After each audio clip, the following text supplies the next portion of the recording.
Bueno, pues entonces Dios les bendiga. Amén, amén. Hoy vamos a empezar una nueva unidad, un nuevo expositor que no ha llegado todavía. Qué bueno.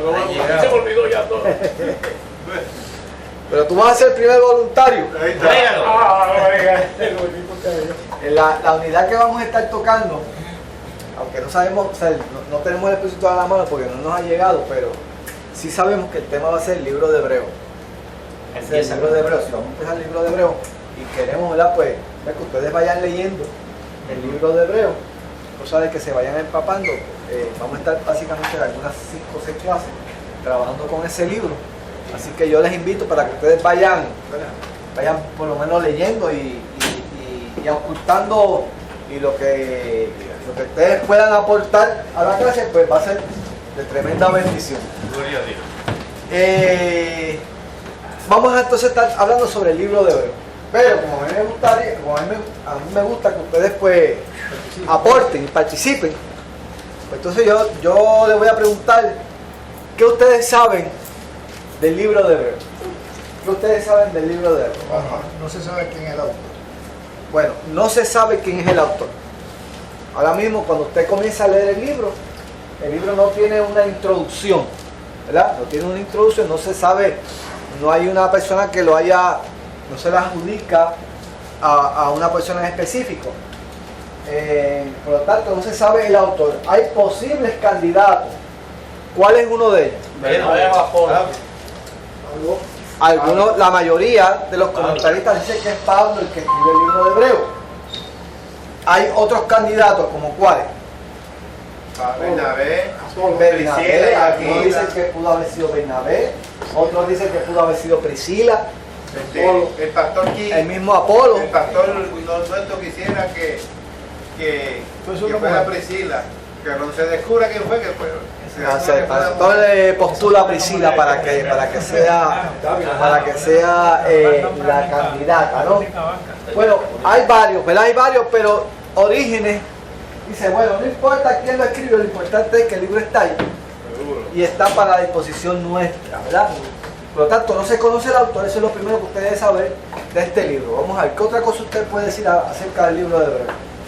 Este libro lo que plantea en su tesis básicamente es que Jesucristo es mejor que el viejo pacto. Ok, el tema del libro es presentar a Jesucristo como mejor que la economía mosaica. ¿Ves? La economía de la gracia, la economía de Jesús es superior a la economía mosaica. Okay, ese es el tema básicamente principal. Eso lo vamos a tocar más adelante. ¿Qué otra cosa usted puede decir acerca del libro de Hebreo? Que se escribió antes de... Yo tengo y después perdón. Había como una intención de provocar un fervor del judío hacia su cultura, a modo de expresar un avivamiento en las cosas del judío que iban a desembocar en la manifestación del Mesías. Pero tenían primeramente que identificarse con lo que ellos eran. Porque como la cultura de los griegos era tan fuerte, y de hecho lo que se utiliza, las citas que se utilizan de la Septuaginta, cuando uno las busca en las traducciones, suenan diferentes, suenan un poquitito diferentes, aunque proceden del griego, pero no es el mismo. Entonces, fíjate, si eso es así, que entre las mismas fuentes hay algún tipo de, no de confusión, sino de dificultad, pues entonces al hebreo necesita ese empujoncito para abanicar los carbones y manifestar lo que ellos son y ver el cumplimiento de la manifestación de Cristo a partir de ellos mismos. Ok, con lo que dice Millo, y de hecho en el libro de Hebreo hay más de 86 citas que provienen del Antiguo Testamento. Ese libro abunda mucho en citas del Viejo Testamento, ¿verdad? Dice Millo que la intención del autor era tratar de vivificar ese sentido hebraico, ¿verdad? De la cultura hebraica, debido a que obviamente como el Evangelio había llegado a la gentilidad, pues podía existir el peligro de que se diluyera básicamente esa savia judía a lo largo de este proceso de universalización del Evangelio, ¿verdad? Por así decirlo. Entonces, dice Billo que probablemente esa fue la intención del autor. ¿Qué otra intención pudo haber tenido el autor? ¿Vale? Y aquí hay sitio, aquí, allá, aquí. No vaya tan lejos que. Pero, Parece que te tienen castigado ya. pero entonces, si eso que dice Millo, Bueno, eso es una postura. no, si se cogiera eso como cierto y aceptando que Pablo fue el que lo escribió, habría una contradicción, porque Pablo es el apóstol de los gentiles, y el propósito de Pablo era que todos los judíos aceptaran a Jesucristo, y que solamente hubiese un grupo que alabara a Jesucristo, tanto judío como gentil, porque no había diferencia, según él dice en otra carta, que no hay diferencia entre judío, gentil, ni griego, ni nada. ¿Ok? No hace diferencia. No se hace. ¿Estamos? Ok. O sea, que tú entiendes Sí, que ese es un argumento en contra de que Pablo pudo haber escrito la Es carta. correcto, eso que dice Millo. Porque Pablo era un hombre que promovía Es correcto. precisamente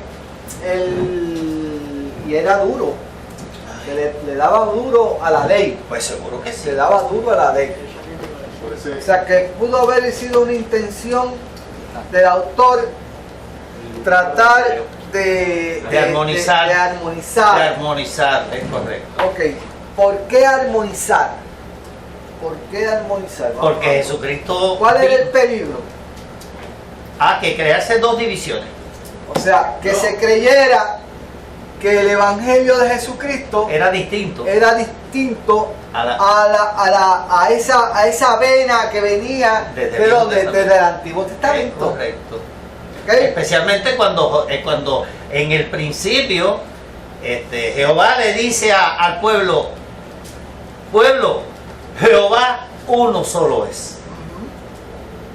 Y obviamente Y podría crear entonces, que es lo que ahora mismo los testigos de Jehová dicen que nosotros, los cristianos, los que creemos en Jesucristo, que estamos adorando un Dios que no es el verdadero. que no es el del Nuevo Testamento. Ellos no es del sí- Viejo Testamento. que no es el del Viejo Testamento, correcto. Se existía la posibilidad de separar una cosa de la otra. Es correcto. Y de hecho, usted tiene entonces el Evangelio de Mateo. Porque el Evangelio de Mateo es escrito básicamente a quién? A la audiencia judía. Es correcto. ¿Verdad? Y a diferencia del Evangelio de Mateo, cuando usted compara el Evangelio de Mateo con los demás evangelios, usted va a ver que el Evangelio de Mateo cita muchos pasajes del Antiguo Testamento, porque la intención de Mateo era que probar que en Jesucristo se cumplían las profecías del Antiguo Testamento. O sea, que tanto Mateo como el autor, que pudo haber sido Mateo, quién sabe si pudo haber sido Mateo el autor de Hebreo, ¿verdad? Quería probar que era básicamente una continuación del plan divino, Es correcto. que no había una interrupción. Acuérdense que volvemos a donde Pablo. Pablo era un individuo que Dios le dio unas revelaciones extraterrestres, por así decirlo, ¿verdad? Acerca del Evangelio, ¿no? Y entonces cuando Pablo comienza a abrir, ¿verdad? Esa mente, ¿verdad? Sobre el propósito de Dios, entonces el hebreo pudo haber visto eso como un rechazo, y de hecho ese era el argumento que utilizaban los judaizantes, que el evangelio estaba completamente separado del judaísmo, y ese era un argumento en contra de lo que Pablo predicaba. Sí, correcto. Y el autor de Hebreo se dedica precisamente a probar de que en Jesús se cumple. Es continuación de ese plan divino que viene desde allá atrás. El Antiguo Testamento. Exacto, del Antiguo Testamento. Sí, pero Mateo cuando empieza su libro, empieza a probar la conexión desde La el genealogía. principio, la genealogía completa hasta que llega Jesús. Exacto. Y de esa forma trata de crear un puente entre el Viejo Testamento y el Nuevo Testamento representado por Jesucristo. Tenía que hacerlo así. La genealogía de Mateo Y eso es termina básico. con José, que no tiene nada que ver con Jesucristo. Es básico, ¿no? Es básico José. para eso, Sí. ¿verdad?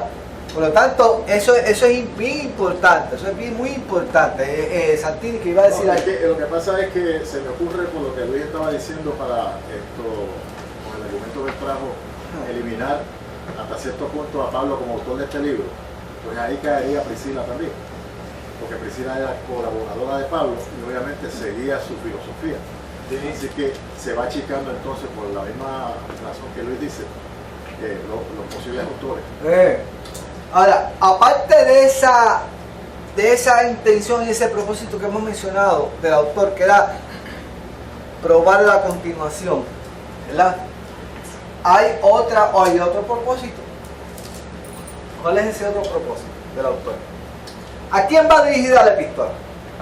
Los cristianos que estaban A los cristianos hebreos. Sí. Los que estaban en Roma. A los cristianos hebreos.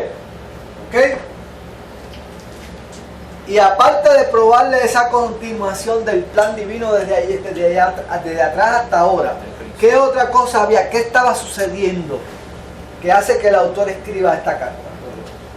Los hebreos le daban mucha participación supuestamente a los ángeles como mensajero de Dios. Y entonces, el autor de este libro lo que está diciendo es que Jesucristo era superior a cualquier ángel. Está bien, eso lo saben, ese es el tema. Pero, ¿qué estaba ocurriendo históricamente en ese momento? Que muchos creían en el retorno de Jesucristo y que como no venía, pues se estaban desilusionando y se estaban apartando. Ok, ponte tú en los zapatos de un judío hebreo, de un hebreo cristiano en ese momento. Ponte tú en los Haría zapatos. lo mismo. Vivías en Jerusalén. De momento, de golpe y porrazo, dijiste, me convertí a Cristo. ¿Qué era lo primero que te iba a pasar? Persecución. Iba a venir una persecución de parte de quién? De los mismos hebreos. De los mismos hebreos. Rechazo de los hebreos, rechazo de ellos mismos. Ibas a tener problemas de índole ¿qué? Familiar. Religiosa. La familia. Eso es lo primero.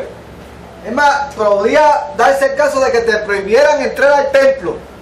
Sí, ya te O sea, que ya no podías. Eso O fue. sea, el templo para un judío era básicamente. Eso fue lo que le pasó era- a era- Pablo. eso fue lo que le pasó a Pablo. A Pablo. La casa de los Que tuvo 2 semanas, las 2 Ajá. semanas tuvo que salir corriendo. Pablo se tuvo que pasar por el proceso de que ceremonial de Sí. lavamiento para poder entrar al templo, imagínate. Y hasta el pobre Timoteo lo tuvieron que circuncidar. Sí, sí. Pero, o sea, el primer problema que se iba a buscar era el problema religioso. No podías entrar a la sinagoga, no podías entrar al templo, no podías participar de la ceremonia, del ritual judío, que era básicamente el pan de todos los días.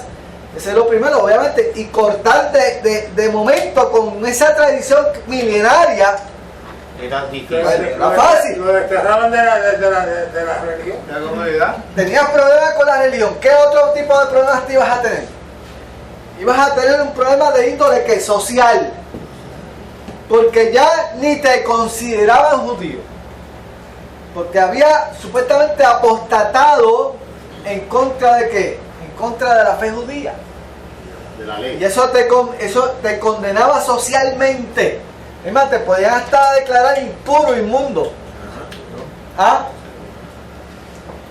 Te ibas a tener problemas de índole ¿qué? Económico. ¿Por qué? El rechazo. Porque probablemente eso iba a haber discrimen No te iban al trabajo. en todos los flancos. Ibas a tener problemas que en tu trabajo iban a quitar tu propiedad. Ibas a tener que salir de Jerusalén.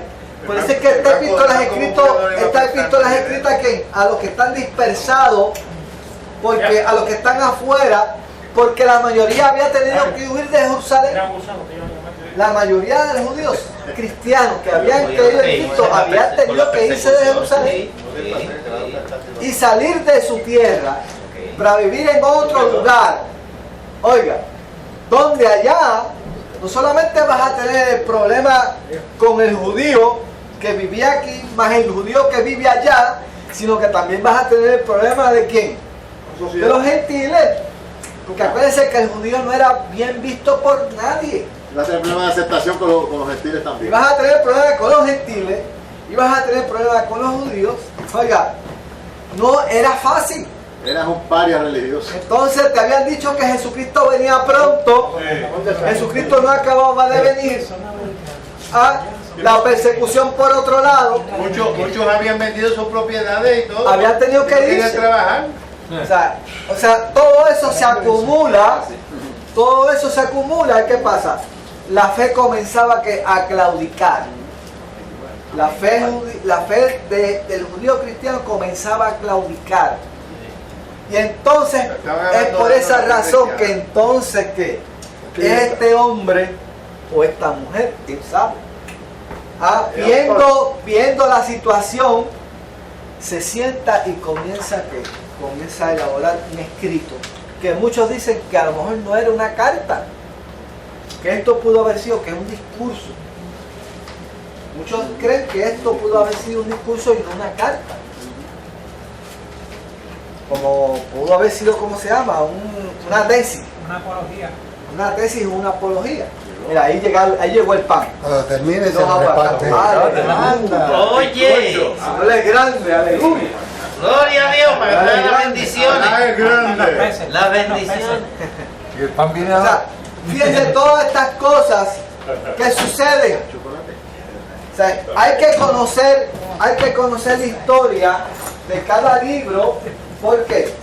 Porque cuando usted conoce la historia, el proceso histórico, el trasfondo histórico, cómo fue que se desarrolló la carta, entonces usted va a entender muchas cosas que están en este libro y la intención del autor. Esta gente estaban pasando por un problema bien grande. ¿Por qué? Estaban comenzando porque oiga, en un momento así que usted hace, pues mira, pues, tíralo. Si esto me está haciendo daño, pues vamos a dejarlo. Vamos a huir. Si con una sola decisión que yo hago, pues vuelvo otra vez a la ceremonia judía y se acabó el problema y se acabó el problema. ¿No? Volvían a judaísmo. ¿Ah? La mayoría. Había la posibilidad de que retornaran en judaísmo. Por lo tanto, ahí es que entonces está todo esto, ¿no? Si esto me está causando tantos problemas, pues entonces vamos a considerar la otra opción. Y por eso entonces que se presenta esta carta. ¿Ok? O discurso, porque no tiene el formato. O discurso. No tiene el formato de las cartas de Pablo, Víctor. Exacto. O sea, al principio, no era el estilo de él.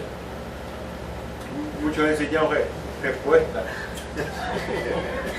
¿Para qué estoy yendo? Mira, Pero ¿cuál es el uso? ¿Para qué estoy la yendo? copa pasando por la universidad, entonces se le tiene que pegar. El cuerpo por lo menos. Oiga, como sea el gallo tiene que dar una picada. La palabra perfecto, perfeccionó, se repite 14 veces en ese libro. Perfecto o perfeccionó. La palabra eterno o para siempre se repite 15 veces. La palabra mejor que, se repite 13 veces. La palabra participantes, somos participantes 9 veces.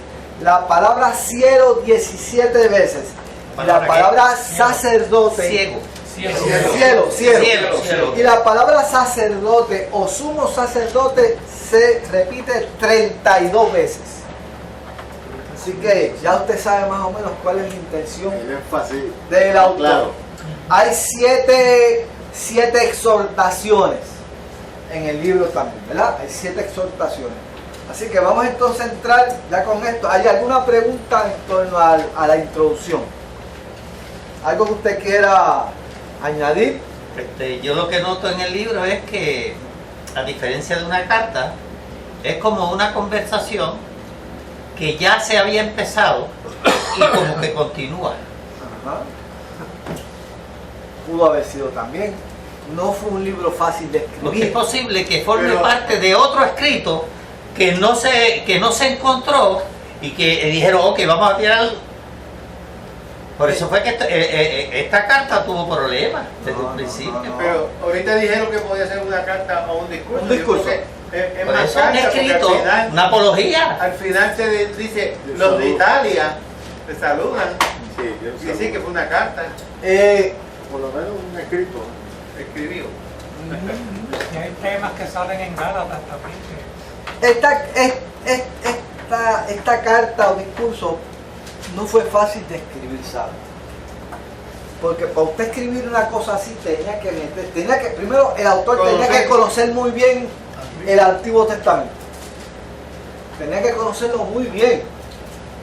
Y él extrae del Antiguo Testamento mucho conocimiento y lo trae donde lo demuestra que el cumplimiento se cumple en Cristo. Y hay un contraste, hay una comparación con unos argumentos bien firmes y fuertes. Por lo tanto, o sea, esta carta no se produjo en una noche. Esta carta tomó mucho tiempo en elaborarla, ¿verdad? Y fíjense que sale de un corazón que se inquieta porque ve que está sucediendo algo y toma acción. Un individuo que ve que está sucediendo unas cosas y ¿qué hace? Se sienta, le pide dirección al Señor y comienza a elaborar la carta. Fíjate que la mayoría de estas cartas se desarrollan precisamente porque hay una necesidad. Casi todas las cartas que están en el Nuevo Testamento se desarrollan porque hay una necesidad que llenar. Entonces un individuo se siente y comienza a escribir. Y ahí entonces el Espíritu Santo comienza a darle a esa persona. Y toma tiempo, porque hay que pensar, hay que buscar dirección del Señor, hay que buscar cuáles son los versículos que hay que utilizar para establecer el argumento, probar el argumento que usted quiere que probar. O sea, eso es para que usted vea que la sensibilidad que hay en una persona, ¿verdad? Cuando ve una necesidad, entonces eso hace que esa persona tome acción en el asunto y entonces ahí es que el Espíritu Santo comienza a darle los recursos que necesita para poder llevar a cabo esa empresa que no es otra cosa que el mismo don de Dios que pone en el corazón de cada uno de nosotros, que pongamos, que nos hace sensibles a cada cosa. Y eso es importante, que seamos sensibles a la necesidad. Y estas cartas nacen de eso. Nacen porque hay unos problemas que hay que resolver. Los individuos se ponen y escriben. Y ponen las cosas como tienen que poner. Y no solamente ayudaron en ese momento, sino que nos siguen ayudando a nosotros, ¿verdad? Nos siguen ayudando. Pues vamos entonces al primer versículo. Capítulo 1 de Hebreos. El primer versículo. Vamos a ver quién es el voluntario que lo lee y lo discute. El hermano Lázaro Sotolongo, que viene de allá de una gira internacional, ¿sabes? Viene de una gira internacional. El hombre estuvo por allá por la internacional. El hombre fue aclamado por grandes multitudes. Y adquirió un nuevo nombre por El allá. hombre va a testificar ya mismo de lo que las cosas que pasaron por allá. Reunió 15.000 en un estadio. No. Vaya, hacer. Después, hombre, usted informa las cosas, pero para que ustedes sepan que no es cualquier cosa lo que va a hablar ahora. En un auditorio había 7 millones de personas. Vamos allá. Millones. ¿Me parece? Parece que estoy entre No, sí.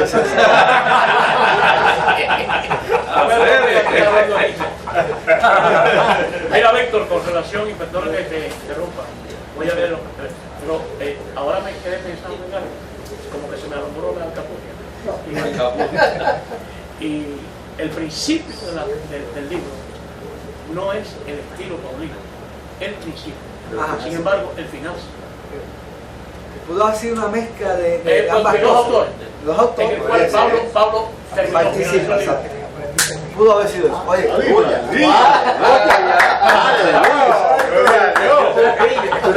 Inspirado. Es una inspiración de que Ay, hacer, eso no te lo reveló. Eso no te lo reveló. no, yo no me lo regaló carne ni ese sangre. fue el blow que se pasó. Pasó el cuero cabelludo. Ahora, en serio, vamos. Vamos. Dios, habiendo hablado muchas veces y de muchas maneras en otro tiempo a los padres por los profetas. Ok, vamos hasta ahí. Vamos a discutir ese. Primer versículo. Dios habiendo hablado muchas veces y de muchas maneras en otro tiempo a los padres por los profetas. Vamos a ver. Dígame usted algo ahí que... Él hablaba a través de los profetas, de los mayores.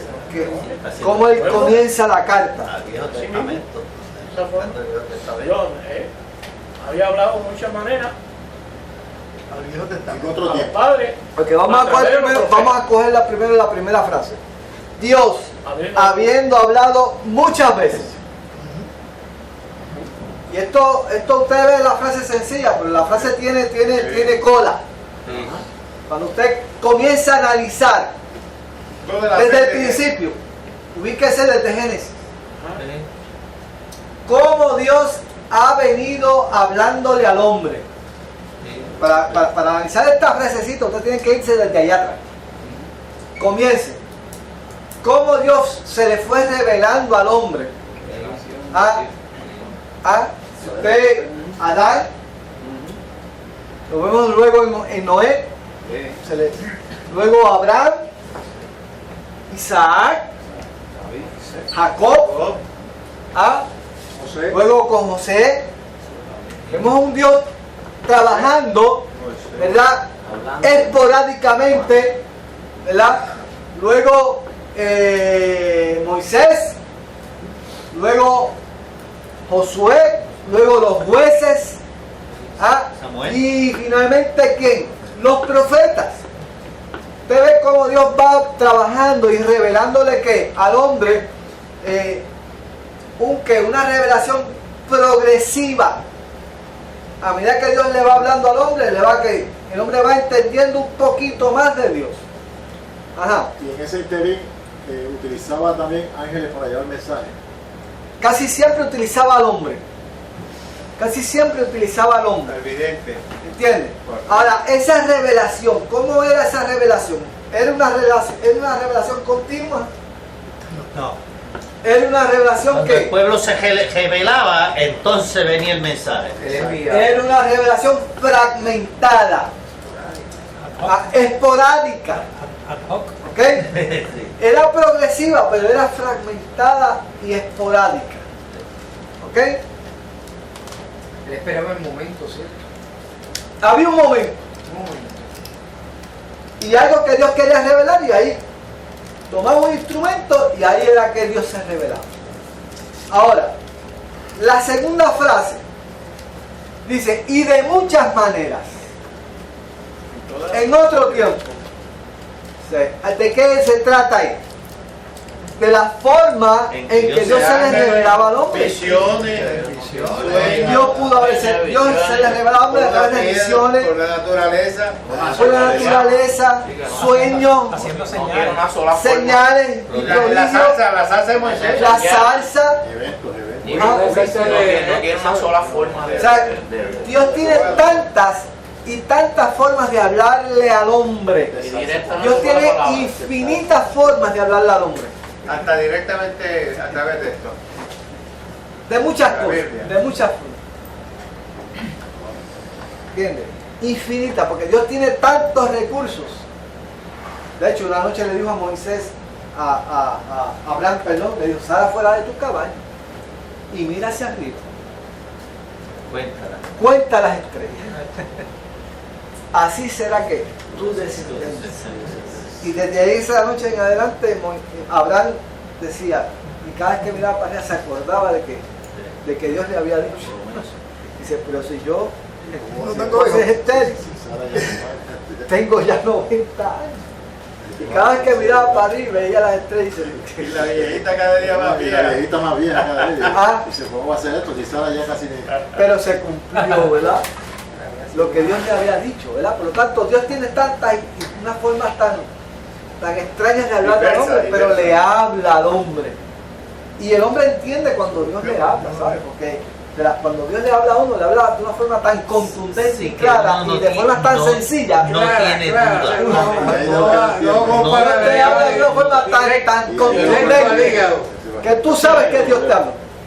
De la forma más sencilla, dice, Dile, este tiene que ser tú. Porque de una forma bien sencilla, pero bien contundente. Es a todos los sentidos que te toca. Todos los sentidos. Te estremece. ¿Sabes? Por lo tanto, Dios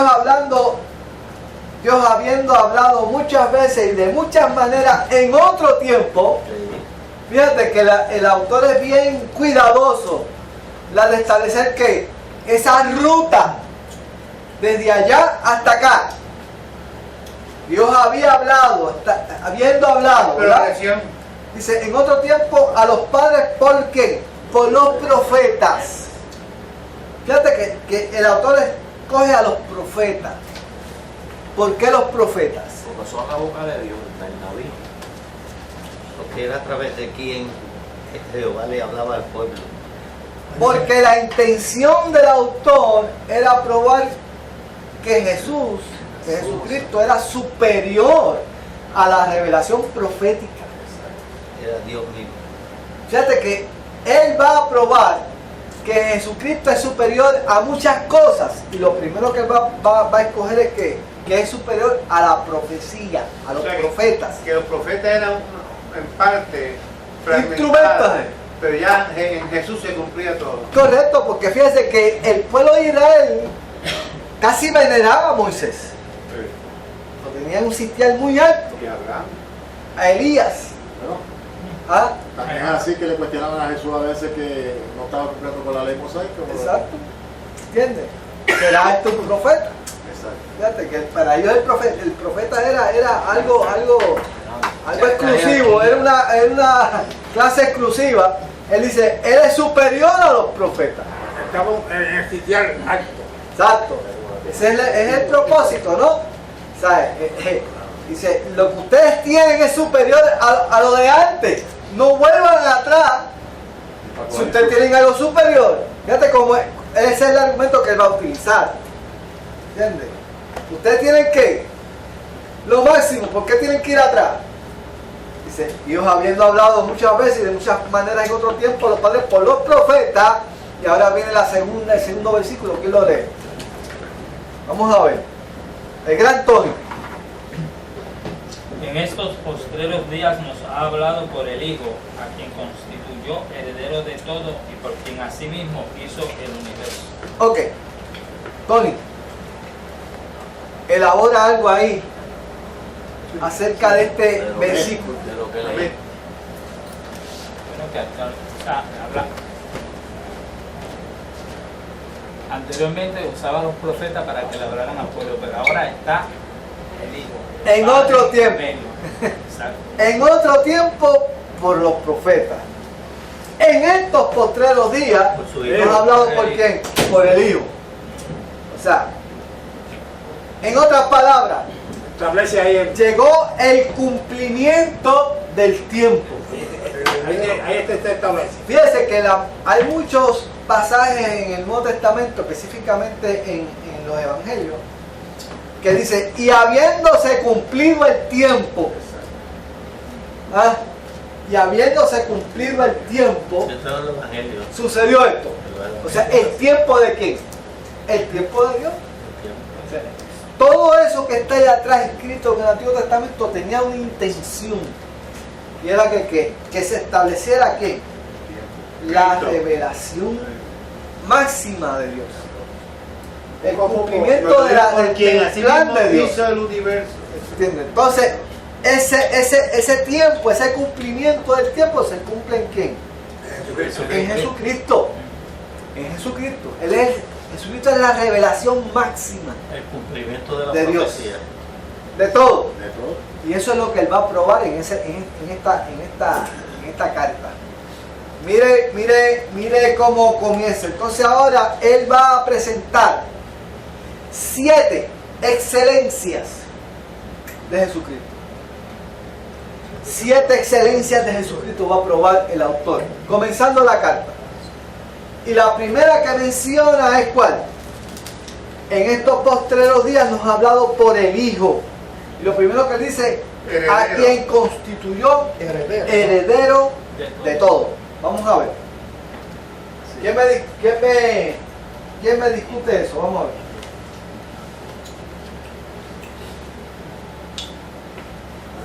Lo primero que dice de Jesús es que Él es quien, el heredero de todo.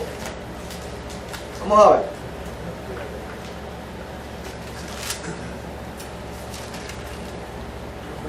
¿Qué usted interpreta acerca de eso? El dueño de todo, el heredero. El heredero Es una manifestación de incluye, Dios. Al final de Mateo, Jesús le Dios dice a hecho los hombre. discípulos, no incluye nada. toda potestad me es dada en el cielo y en la tierra. En Mateo 28, 18 al 20, si quieren búsquenlo. Búsquenlo. Yo menciono ese versículo, porque para mí ese versículo se puede relacionar a lo que dice el autor de Hebreo. Mateo 28, 18 al 20. Exacto. Y Jesús se acercó y les habló diciendo: toda potestad me es dada en el cielo y en la tierra. Por tanto, id y haced discípulos a todas las naciones, bautizándolos en el nombre del Padre y del Hijo y del Espíritu Santo, enseñándoles que guarden todas las cosas que os he mandado. Y he aquí, yo estoy con vosotros todos los días hasta el fin del mundo. Okay, pero el versículo importante que ata con lo que estamos diciendo es el primero. Toda potestad me es dada. ¿Cuándo fue que fue declarado Jesús heredero de todo? Desde el principio. nacer. Desde el principio. Desde antes. Desde el principio que dijiste Cuando que resucitó de la cruz. ¿Cuándo resucitó? Ahí cogió el poder, todo el poder.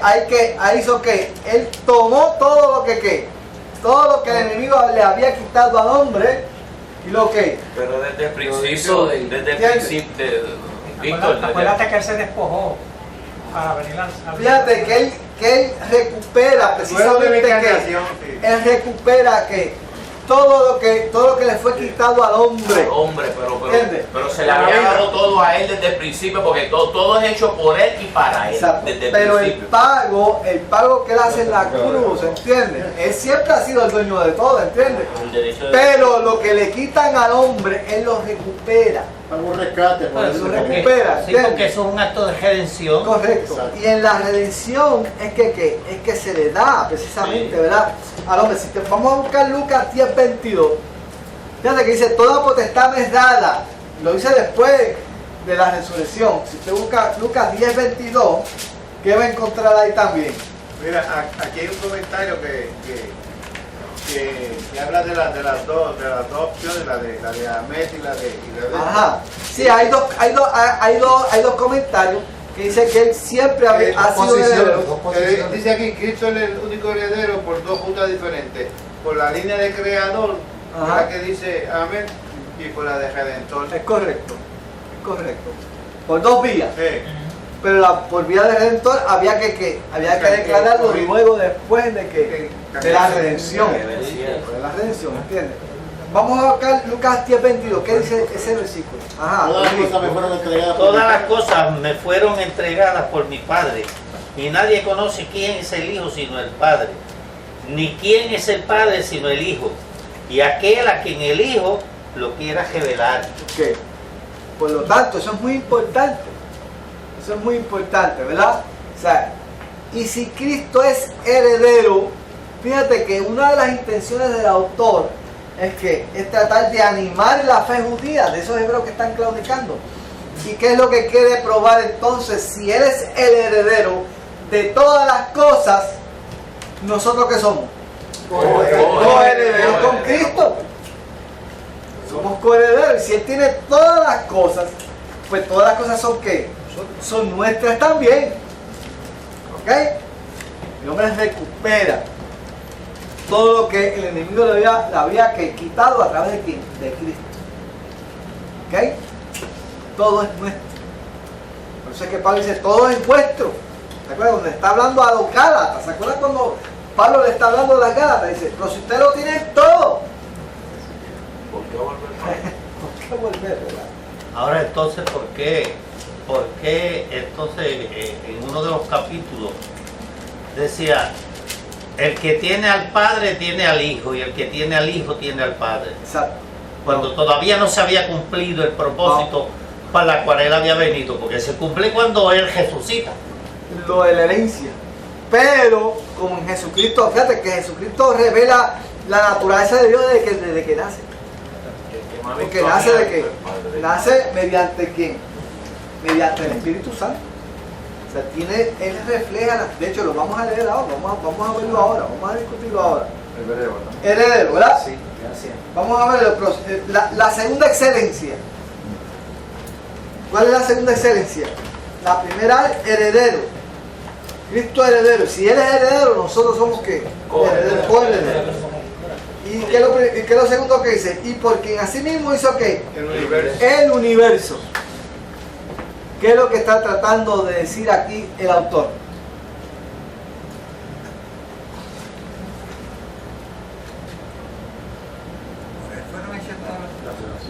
Que Él no es un profeta más. Que a pesar de que vino en cuerpo de carne, es divino.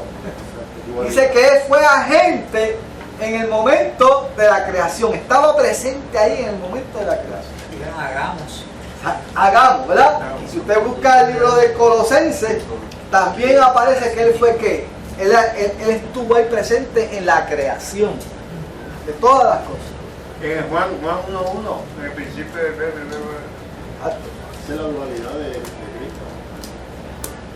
La humana y la divina. O sea, Jesucristo. Él es el que une el cielo con la tierra. ¿Okay? Por lo tanto, estuvo presente ahí en la creación, ¿verdad? Ayer vi un video que voy a ver si se los traigo para que lo veamos. Un video de lo grande que es Dios, ¿sabes? Vamos a ver si podemos hacer unos arreglos para... Yo creo que se llama impredecible. Aquí está la pantalla, por eso le trae el proyector. Vamos a ver si hacemos los arreglos y lo podemos ver. O un sábado, le podamos citarnos un sábado y venimos y lo vemos. Porque realmente vale la pena que lo veamos, ¿verdad? Y ahí se ve la grandeza de Dios. Creo que vamos a ver la grandeza de Dios en todo eso. Ahora,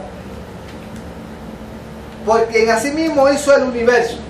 ¿Qué es lo tercero que él va a decir de Jesucristo? O del Hijo. Vamos a ver, el versículo 3. ¿Quién lo tiene? Robert.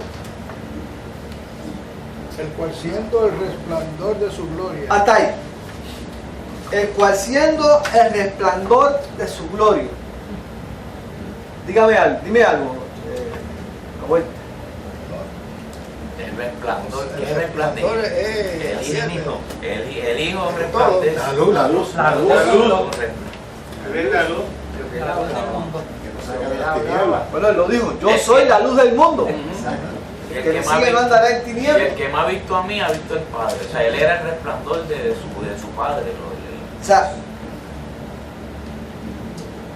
y eso es otra cosa. Cuando usted se va atrás y comienza a investigar esa revelación progresiva de Dios desde el principio, Dios se le fue revelando al hombre poco a poco. Poco a poco. Le hablaba al hombre, ¿verdad? Audiblemente. Para que fuera asimilando. Hasta que finalmente le dijo a Moisés, yo creo que tú me hagas Era para que fuera asimilando. Porque sí, porque el hombre no podía captar esa revelación completa. ¿Cómo se asustaban? Era demasiado. No lo podían. Se moría. Y de hecho, déjeme decirle que esta carta es precisamente para romper el concepto judío de la revelación que tenían, de ese Dios que tenían ellos metido en la mente, de que ese Dios estaba por allá y su pueblo por acá. De que más nunca podía ver directamente a Dios, que no podía haber acceso directamente a Dios. Todo ese concepto judío de ese Dios por allá y separado de acá, porque lo separaba que la santidad de Dios, eso el autor de los Hebreos lo quiere combatir. Por eso que dice, acerquémonos pues confiadamente al trono de la gracia. Dios inaccesible. Dios inaccesible. Para alcanzar misericordia y gracia para el oportuno socorro. O sea, ese concepto judío de ese Dios lejano, inaccesible, que solamente el hombre podía tener acceso un solo hombre una vez al año, pues lo quiere romper. Y amarrado. ¿entiendes? Lo quieres romper con esta carta, amigo. Yo creo que eso lo venían arrastrando desde ¿Desde el principio? desde que estaban en Egipto. Sí. Porque cuando esta gente que estudia el arte, desde el punto de vista de la sociología, ven que hay un inmovilismo en las manifestaciones artísticas en Egipto, porque es un trascendentalismo, o sea, la divinidad está muy allá y la tierra está acá. Entonces lo que hacen es unas representaciones bien Una separación en los cuadros. bien ambiguas, esas figuras así, y con el cuerpo mirando para acá y la cara mirando para allá. Entonces, una cosa rarísima. Entonces, ese inmovilismo lo han traído hasta el momento en que Pablo, el autor, por poco le digo Pablo Rodríguez, el autor lo está retando. Sí. Él lo está retando. Y yo creo que si se hubiera tirado un chispitito más por el lado de los griegos, hubiera tenido más éxito. Porque el arte de los griegos era la inmanencia, que era la divinidad representada en las cosas. De hecho, cuando usted estudia el autor de este libro, puede deducir dos cosas. Que ese autor pudo haber tenido un trasfondo griego. ¿Por qué un trasfondo griego? Porque lo que estaba en boga en ese tiempo era la filosofía platónica. La filosofía platónica. Y la filosofía platónica postulaba que esto que estamos viendo nosotros ahora era un mundo de sombra. Que todo lo que usted veía era sombra. Que lo real estaba allá arriba. Una imagen. Una representación ideal. Estaba lejos. Lo real estaba lejos. Lo que estábamos viendo eran sombras. Sombras de una realidad que que el hombre no podía acceder. No era accesible. Y aquí el autor va a decir, aquellas sombras que estaban allá en el Antiguo Testamento se han hecho realidad de Jesucristo. Aquello eran sombras, pero esto es ahora que es la realidad. Trasfondo griego. Pero por otro lado había un trasfondo, pudo haber tenido un trasfondo, y lo tenía, trasfondo hebreo, judío. Era precisamente ese, ¿verdad? El concepto de Dios, ese Dios que no podía tener contacto con el hombre por su santidad. Un Dios tan lejano, Jesucristo lo trae. Exacto. Precisamente eso es lo que él quiere combatir. Eso es precisamente lo que quiere combatir. Por eso es que se convierte en el sumo sacerdote. Sumo sacerdote, ¿no? Y que entra de una vez y de lleno a ¿dónde? Al lugar santísimo. Y hace un tabernáculo que no terrenal, ahora hace un tabernáculo celestial, mucho mejor que el terrenal. Que su ofrenda es mejor que la ofrenda de muchos machos cabríos. ¿Entiendes? Sí. Mejor que. ¿Ok? Y él lo pasa repitiendo. O sea que por ambos lados usted va a ver que esas señales, tanto griegas como judías. Vamos claro con eso, ¿verdad? Vamos claro, pues seguimos. El resplandor de su gloria, vamos a ver. Cuando usted habla del resplandor de su gloria, ¿ok? Usted tiene que ir desde allá atrás. La chequina de Cuando habla la chequina, cuando se erige el tabernáculo, ¿qué sucede? Dice que la chequina de Dios, y dice que se llenó el tabernáculo. Inundaba el tabernáculo. ¿Ah? Dice que cuando Dios le entregó la ley a Moisés, dice que la gloria de aquel monte temblaba. El pueblo decía, yo. Dice que las bocinas aquello que era un alboroto, una cosa que el pueblo no quería ¿Ah? Dice que cuando Moisés bajó del monte, dice que el rostro se iluminaba. Brillaba. Ahora, cuando usted va a Juan, capítulo 1, versículo 18, vamos a buscar Juan 1:14, perdón. ¿Qué generación trayendo eso? Es lo que tú dices, cuando Moisés va a tener el encuentro y que le dice, quítate las sandalias porque el sitio donde estás es santo. Es santo. Bueno, de ahí que para darle la confianza que del miedo que él tenía de que no se podía oír a Dios, porque si oía a Dios se moría. Sí, pero es que fíjate que él se atreve a decirle a Moisés, ¿qué tú quieres? ¿Qué señal tú quieres? Él quería ver. Yo quiero ver que pase tu gloria delante de mí. O sea, Moisés había llegado a tal grado de amistad con Dios que se atreve a pedirle eso a Dios. Sabiendo que podía morir. Porque ya ellos lo sabían. ¿Y qué le dijo Dios? Pues métete en esa peña. Cuando pase te voy a meter la mano y te voy a meter en la peña, vas a ver mis espaldas. Solamente mis espaldas. En la peña estamos seguros. Dice que cuando le vio las espaldas, cuando le vio, yo digo que fue por rendijita, fue que dice que no sabía dónde pararse cuando vio aquello. Lo vio la gloria de Jehová, ¿verdad? O sea, cuando usted va a Juan capítulo 1, versículo 14, ¿qué dice? Y aquel verbo fue hecho carne y habitó entre nosotros y vimos su gloria, gloria como del unigénito del Padre, lleno de gracia y de verdad. Sigue. Juan dio testimonio de él y clamó diciendo, este es de quien yo decía, el que viene después de mí, es antes de mí, porque era primero que yo. Porque de su plenitud tomamos todos y gracia sobre gracia. Ok, eso es importante. Porque Juan dice que aquel verbo fue hecho carne y que fue lleno y y vimos su gloria como del unigénito. O sea que la gloria de Dios era que era a través de Jesucristo, pero dice bien claro que de su plenitud tomamos todo y gracia sobre gracia. O sea, esa gloria que se revela al Hijo también se revela a nosotros. Esa gloria se revela en nosotros, ¿verdad? Y por eso es que tenemos el Espíritu de Dios en nuestra vida. Y cuando dice gracia sobre gracia, ¿qué quiere decir? Porque eso es porque fíjate que cuando Moisés desciende del monte, su rostro resplandecía de la gloria, pero ¿qué sucedió a medida que fueron pasando los días? Se le fue desvaneciendo la gloria del rostro de Moisés. El creyente es completamente contrario a eso. De gloria en gloria y de poder. El creyente va de gloria en gloria, va en creciendo. No así Moisés, que iba descendiendo de gloria. El creyente va aumentando de gloria en gloria, de gracia en gracia. ¿Ok? Sí, gracia y gloria. Y tenemos la arra del Espíritu, que es su Espíritu Santo, que está dentro de nosotros, que es parte de la gloria que se manifiesta Dios en nosotros.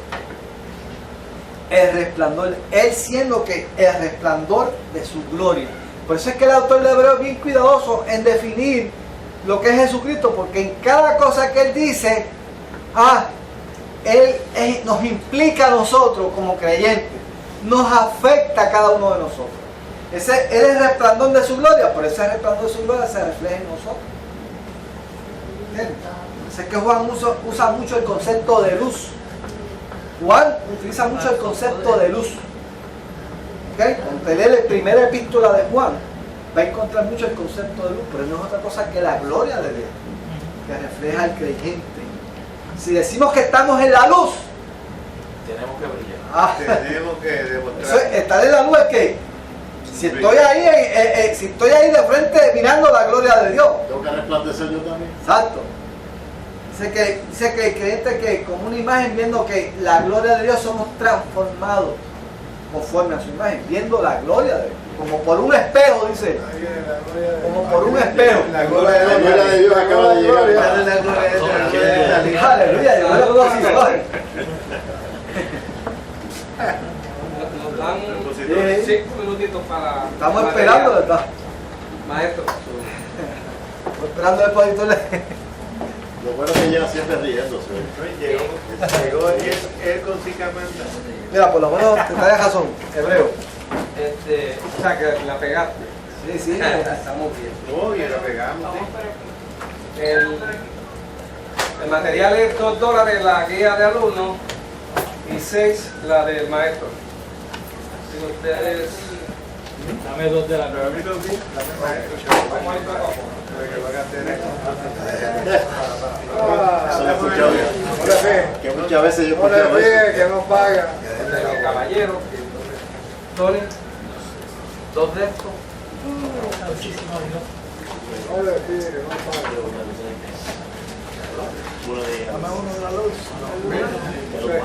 La luz. ¿Quién cogió? Fíjate, fíjate lo que hay que apuntar nada. El que no tenga chavo no lo paga por él. La vida paga. No se un ballesta.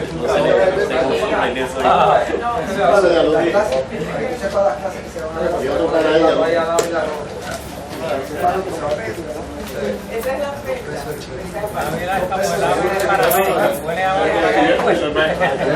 Y eso fue lo que por eso quebró. ¿Tú quieres un alumno? Ofrenda. En 1948. Yo fui ¿Qué hace?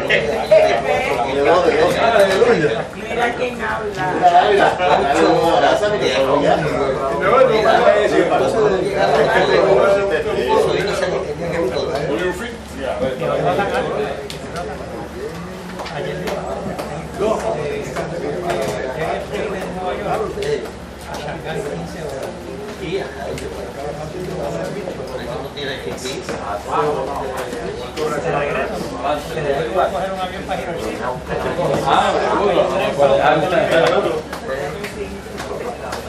Yo me acuerdo que encima de eso cuando llegué ahí,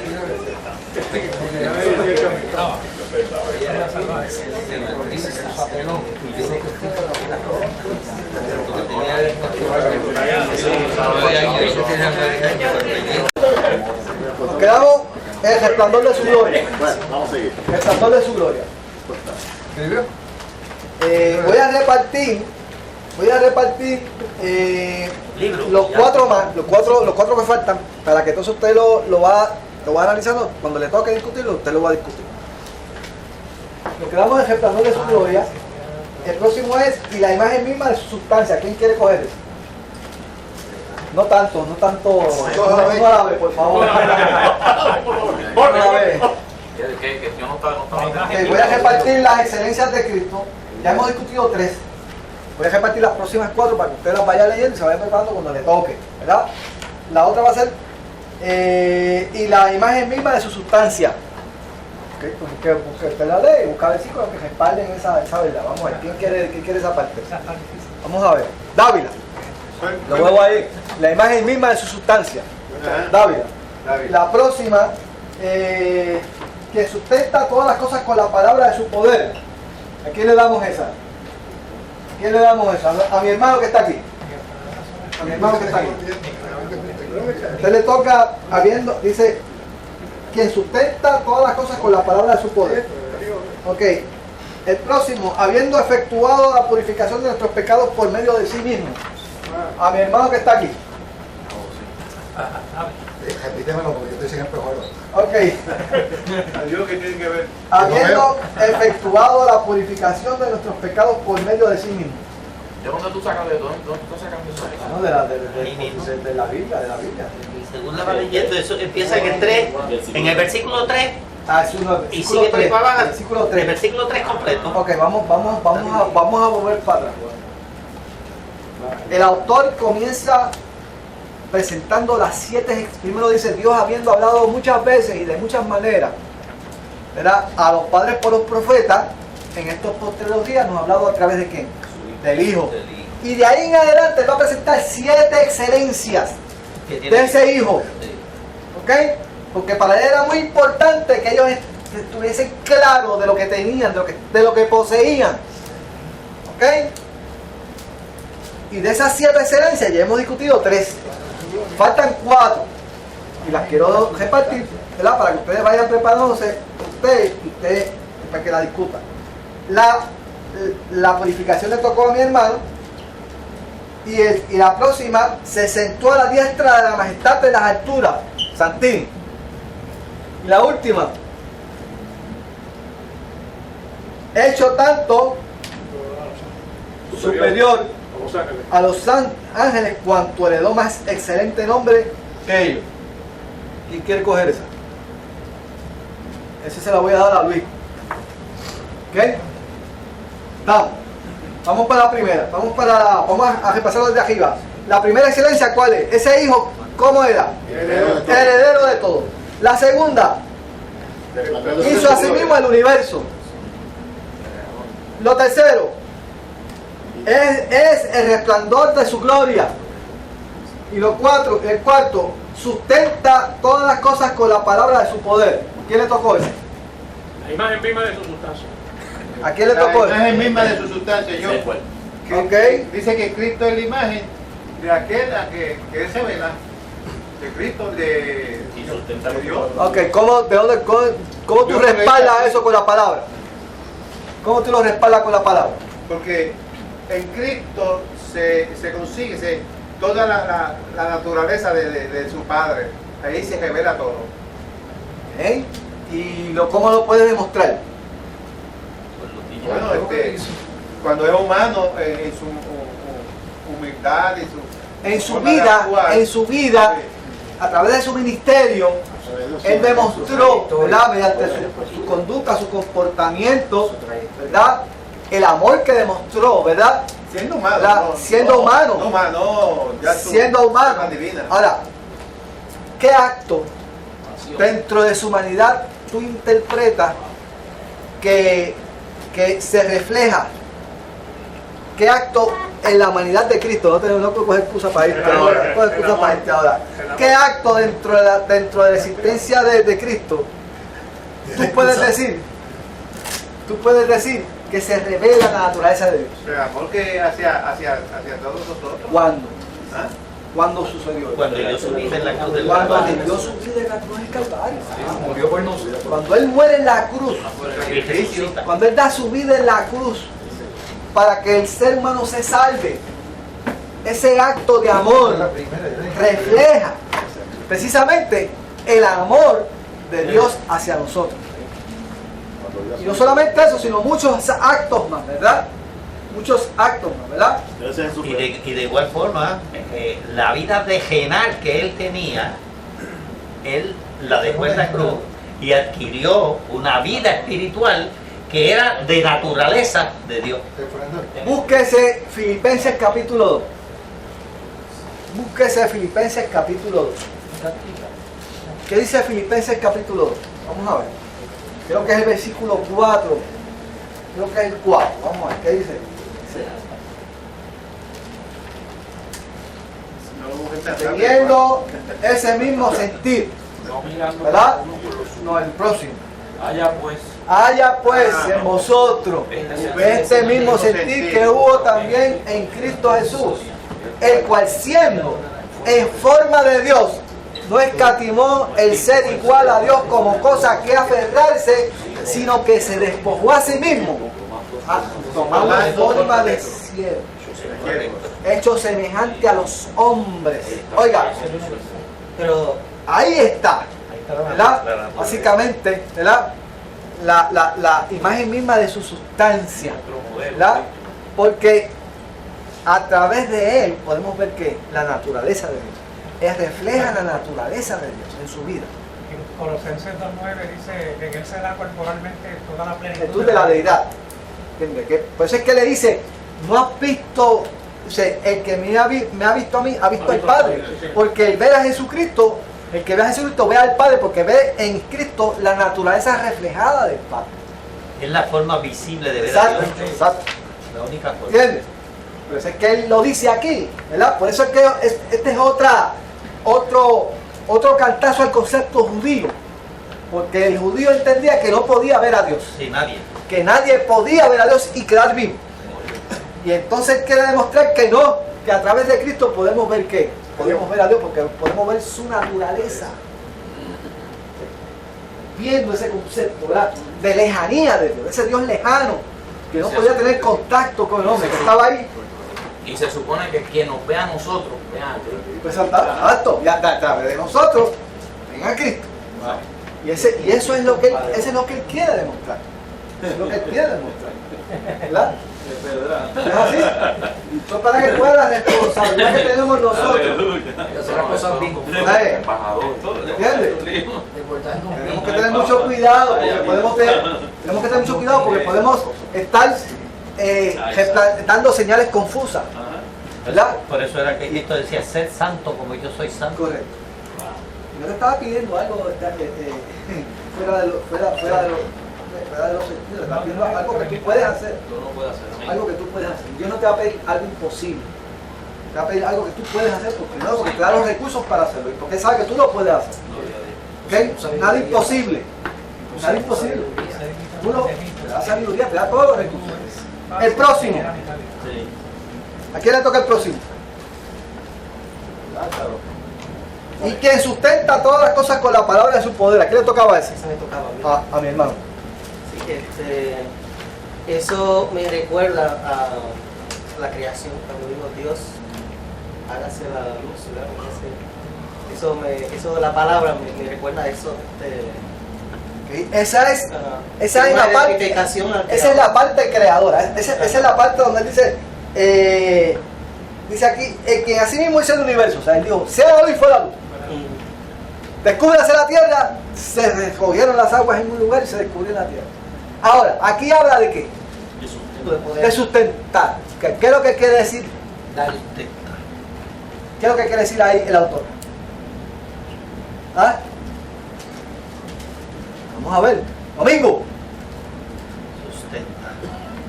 Afirmar. Es el Dios que crea, pero que crea y se va. No, crea y sostiene. Él es el que hace que tú respires. Él te da el oxígeno para que tú respires. Él es el que te da la fuerza para que tú te puedas sentar, puedas ver, puedas actuar, puedas pensar. Lo hace porque Él es el que te sustenta. Yo no estoy aquí porque comí con Frey por la mañana. ¿Ah? Oiga, Él es el que te da la fuerza. El Santa decía, Él es mi fortaleza. Me levanta. Él es el que te da el ánimo, Él es el que te da el espíritu. ¿Ah? Él es el que hace que tu cerebro pueda coordinar los movimientos, las palabras, la vista. Que puedas oler, que puedas... ¿sabes? Eso lo hace Dios, es Él el que hace posible todas esas cosas en ti. La creación. ¿Entiendes? Y si lo hace contigo, con un ser humano, pues lo hace con cada creación que Él ha hecho. O sea, si Él dice, vaya a ser el oxígeno del mundo entero, se quedan mis hijos. Por eso es que en el Salmo 140, creo que en el Salmo 145, solamente decirlo por un minuto y en el Salmo 145 creo que dice, en uno de los versículos, mira lo que dice aquí, el 3, 145, 13 dice, el reino es reino de todos los siglos y el señorío de Él es en todas las generaciones. Sostiene Jehová a todos los que caen y levanta a todos los oprimidos. Los ojos de todos esperan en ti y tú le das su comida a su tiempo. Abres tu mano y colmas de bendición a todo ser viviente. O sea, malos y buenos, todos dependemos de Dios. El ser más malo que hay en la tierra depende de Dios. Aunque lo reniegue, se rebele contra Él, Dios le da que dice, le colma de bendición a todo ser viviente. ¿Usted puede creer? Aunque sea el hombre más malo del mundo, Dios lo colma de bendiciones, porque le está dando que la bendición de la vida. Ayer ve la cizaña que se junta. Eso tiene su creación. Le provee su comida a su tiempo. Yo estaba nadando hoy ahí en la playa del Escambro. Yo veía ese cartumen de peces. Ahí, mientras yo nadaba por arriba, veía ese cartumen de peces comiéndose las algas abajo. Hoy, yo veía esas peces comiendo algas ahí abajo. Yo pensaba en Dios. Yo decía, pero Dios es tremendo. Y cada pez tenía su bocado de comida. Todo tiene su alimento. Cada criatura que Él crea tiene provisión para alimento. Sí, porque es una de sus características, un Dios proveedor. Proveedor. Yo veía, mira, esas algas que están ahí abajo no están por estar, están porque son comida para esos peces que están. Y así, eso es un chispitito que usted está viendo. Usted no está viendo el globo completo terráqueo. Los monstruos marinos. Los monstruos marinos. De lo que está sucediendo. Las aves de los cielos, los animales. Oiga, ¿cómo Dios le provee a todo eso? Mire, usted sabe lo que es proveerle un animal. Usted sabe lo que es mantener un zoológico. Nosotros diseñamos el zoológico de Mayagüez. Y eso es un problema. ¿Sabe qué es alimentar los animales del zoológico de Mayagüez? Lo que conlleva eso. Los hipopótamos. Todas esas cosas. Comidas diferentes. Cada animal come comidas diferentes. Un león. No es lo mismo alimentar un león que alimentar una jirafa. 50 libras de Imagínate. Y una jirafa. Imagínate. Oiga, cada animal come diferente, dietas diferentes. Sin embargo, Dios le suple. O sea, ahí uno se da cuenta de la complicidad de mantener la dieta de cada animal. Se comen los leones. Se comen los leones. Imagínese usted. Es un zoológico que no le quiere controlar. Pues imagínese usted en la naturaleza, donde cada animal tiene su provisión. Eso es increíble, ¿sabes? Es increíble. Vamos al próximo. Pero una pregunta, ¿y usted no trabaja hoy? Pues, ¿cómo? No, viejo, porque yo salgo de trabajo a las 5 de la tarde y me meto allí. Yo trete media hora y me salgo allí. Lleva su chapaleta y todo. Está averiguando mucho. La calle me encanta. Ahí también para allá. Te he invitado, seguro, te he invitado. Ahora yo, eso es trabajo. Me dejan nadar, le digan a nadar. ¿Cuántos pies? Ninguno. Es por encima que no nada. Ya, mira, yo te pongo un salvavidas, te pongo una. No sé si tiene salvavidas. Tiene uno puesto. Tiene una puesta. ¿Tiene uno puesto? Tiene uno vintico. El vintico de estuvo nadando, vaya.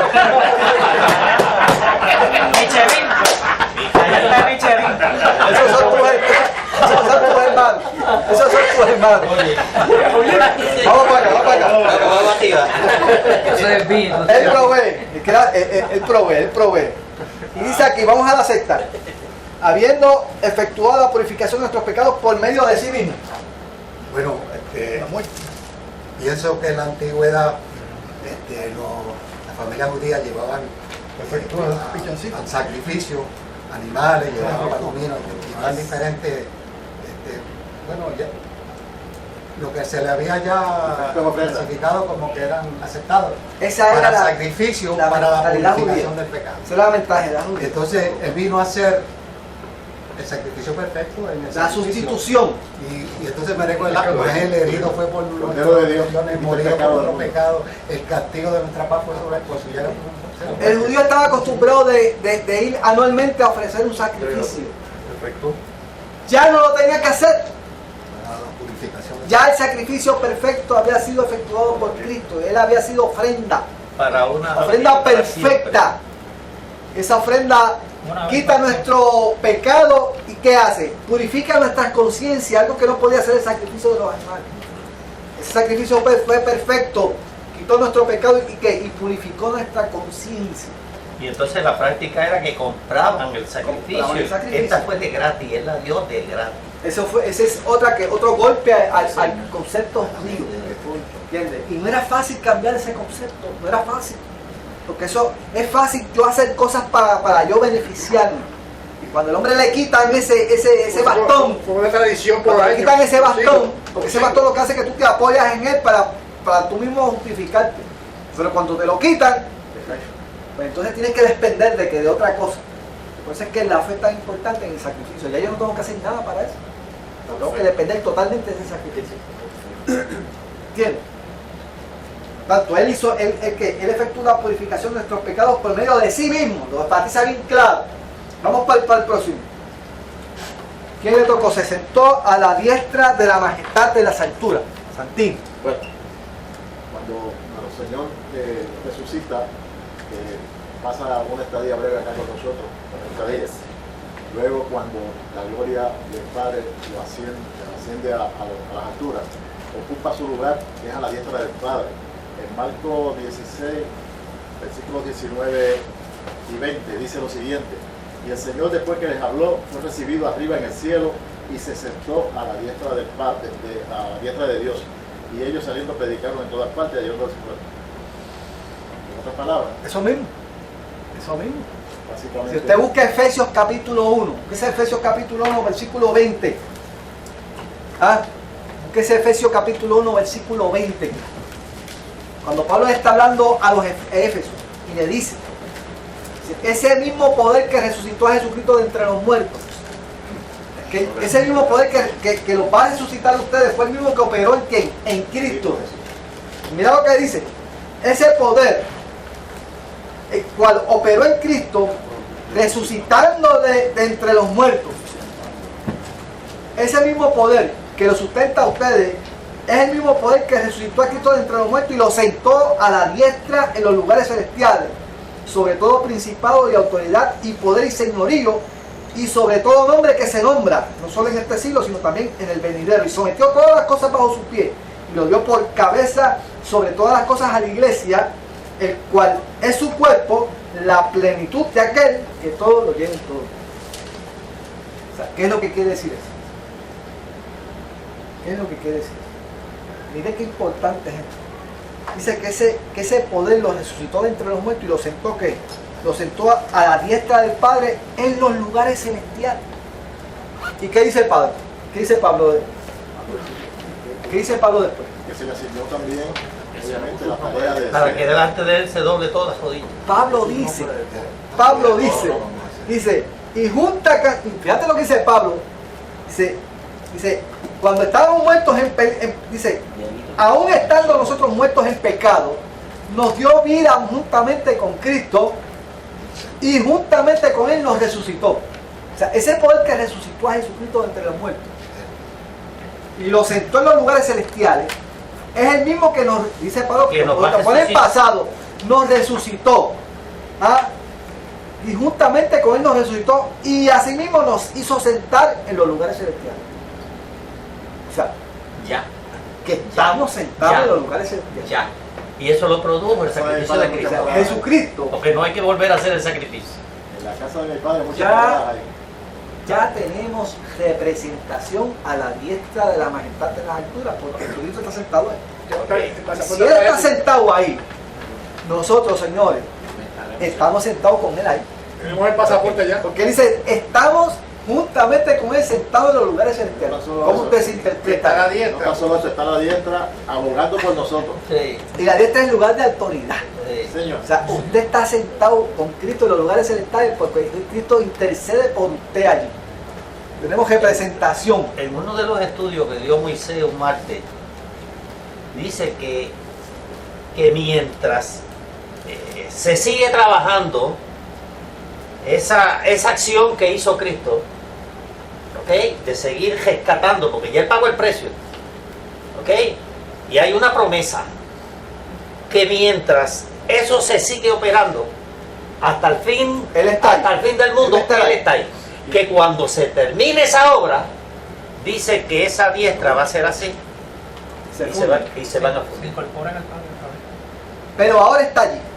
Ahora está allí. Y intercede por ti y por mí. Con gemidos indecibles. Y hace que ese poder, que esa autoridad se manifieste en nosotros. Tenemos acceso directamente al Padre. Todas esas cosas están dentro de la intención del autor. Para que usted entienda que usted no tiene que enviar, no tiene que depender del sumo sacerdote que vaya una vez al año al lugar santísimo. Ahora usted puede ir directamente porque usted está sentado con Él, allí en los lugares celestiales. Y eso hay que entenderlo, ¿sabes? Eso hay que entenderlo. Y por último, y vivirlo. ¿Cuál es no el solamente último? entenderlo, sino vivirlo. ¿A quién le tocó el último? A mí. A Luis. Hecho tanto superior a los ángeles, cuanto heredó más excelente nombre que ellos. Ok. En el Antiguo Testamento, Dios obraba a través de los ángeles. Los ángeles realizaban unas labores que Jehová le ordenaba y hacía. Y eso tenemos unos cuantos ejemplos. Tenemos el caso de cuando llovió fuego, el caso cuando se encontró, que peleó con Jacob, y varios ejemplos. Y los judíos habían desarrollado una angelología, muchos años. Los veneraban y ellos le pedían a los ángeles, y los ángeles intercedían por ellos. Ellos habían desarrollado entre ellos y una ciencia de los ángeles tremenda. Sí. Pues Jesucristo es superior a eso. Ellos veneraban a los ángeles, pero Jesucristo es superior a los ángeles, superior a los profetas, y ahora es superior a los ángeles, que habían entregado, ellos habían desarrollado una leyenda, que los ángeles eran los que le habían entregado la ley a Moisés. Que Dios le había entregado, porque ellos no coincidían de que Dios pudiese tener un contacto con el ser humano. Por lo tanto, la ley, ellos dicen que le fue entregada por medio de ángeles a Moisés. Sí, correcto. Porque el concepto de ellos no le permitía pensar eso. De que Dios pudiese tener un contacto directo con el ser humano. Derribó esa barrera. Pero aquí dice que fíjate que todas las 7 excelencias tienen una intención del autor para romper precisamente esa forma de pensar judía de ellos. Dice aquí que le dio un nombre que es sobre todo nombre. Para que delante de ese nombre. Pues es que en Efesios capítulo, en Filipenses capítulo 2 dice que por cuanto se sometió hasta lo sumo, dice que le exaltó, ¿verdad? Por cuanto se humilló hasta lo último, Dios le exaltó y le dio un nombre que es sobre todo nombre, para que en el nombre de Jesucristo que se doble toda rodilla de lo que está allá abajo, en la tierra y por encima de la tierra, y toda lengua confiese que Jesús es el Señor. Las 7 cosas que están aquí tienen una intención tremenda. Es para que ese pueblo, a pesar de que estaba claudicando, se diera cuenta de lo que poseían en Cristo. Tenían la realidad, no tenían la sombra, y ellos querían volver a las sombras otra vez. Eso era casi inaudito. ¿Pero por qué? Porque no entendían. Y cuando no entendemos lo que poseemos, corremos el peligro entonces de que o sea, quiere decir que entonces el pueblo hebreo vivía conforme a una costumbre, era un rito, Y romper ese rito no era fácil. Y no era fácil romper ese rito. No era fácil romper. Porque entonces los acusaban y podían hasta meterlos presos también. Es que había toda clase de persecución. Sí. Castigo. ¿Entiendes? Y el judío no era bien visto en ningún lugar. Entonces, al ellos, como ellos eran tan nacionalistas, se ayudaban unos a otros, pero para romper ese vínculo y tener que depender de Dios solamente, oiga, no era fácil. No era fácil. Y por eso es que esta epístola es tan importante, no solamente para los judíos, sino para nosotros. Porque si nosotros no entendemos esto, corremos el mismo peligro de ellos, de ir otra vez a dónde? A la sombra. Y dejar que lo verdadero. Los católicos. Irme a la fantasía y dejar lo genuino. Por eso. No era fácil porque todavía no. Pero porque así exacto. Pero fíjate algo. Los católicos tienen una Biblia. Y ¿cómo explicarán ellos precisamente ese versículo? La cuestión de los ángeles. No lo discuten. Tiene que ser. No profundizan porque ¿Cómo pueden tener la mente así entenebrecida? Ahora ellos dicen que hay que esperar que la Santa Madre Iglesia Dios le dé luz para que para que lo explique. Es la iglesia la que se lo explica. Hay que esperar. Mientras tanto, te espera y no pregunte. Y confía. O sea, nosotros no podemos quedarnos pasivos en la búsqueda de Dios. Escudriña usted no puede depender del estudio que damos aquí los pies. Si el mismo Cristo decía escudriñar las Usted tiene que buscar por su propia cuenta, tiene que meterse con Dios, tiene que buscar. Entonces, esto es un poquito de lo que, porque esa es la idea, ¿verdad? De que usted se meta con Dios, que usted escudriñe, que siga metiéndose, que siga profundizando. Porque mire, Dios tiene recursos ilimitados para nosotros, ¿me entiendes? Y eso precisamente cuando nosotros nos quedamos pasivos y dependemos de alguien, pues los mantienen a las rayas. Eso es lo que sucede con esas instituciones que mantienen a los feligreses a raya, porque le dan un poquitito. Dicen, vamos a dejarlos así, porque así que no los podemos alimentar mucho, porque entonces los perdemos. Y no, aquí se fomenta que usted se meta con Dios, que usted busque por su propia cuenta, que usted rete a Dios. Eso es lo importante. José. El Nuevo Testamento pone en el reto constantemente. El Nuevo Testamento es el espejo de Dios. Por eso es que es tan importante el escudriñarla, porque mientras más se escudriña, más vemos a Dios. No es escucharlo y leerlo, es lo vemos con el sentimiento que tenemos en el corazón hacia Él. Cada cual tiene su corazón en la forma que Dios se lo dio. Pero todos buscamos a Dios por el sentimiento que tenemos hacia Él. Queremos conocerlo más. Entonces, como es un espejo, tenemos que empezar a buscarlo, Entonces, eso es lo que nos va a dar la luz. Es la luz que refleja. Dice, de su plenitud tomamos todo y gracias sobre gracia. Pero tomamos.